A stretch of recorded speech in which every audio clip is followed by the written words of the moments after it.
మనకు ఎదురయ్యే పరిస్థితులపై నెగటివ్గా కాకుండా పాజిటివ్గా ఉండాలి.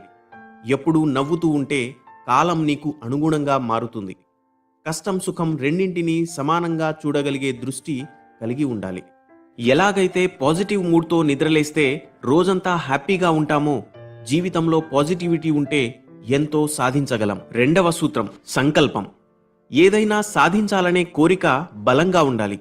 మీరు తలపెట్టే కార్యం మీకు, మీతో పాటు 10 మందికి కూడా ఉపయోగపడేలా ఉండాలి. సత్సంకల్పానికి ఎంతో శక్తి ఉంది.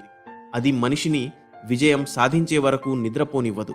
మూడవ సూత్రం వాక్కు లేదా మాట తీరు. మనిషి సంఘజీవి, ఒంటరిగా బ్రతకలేడు.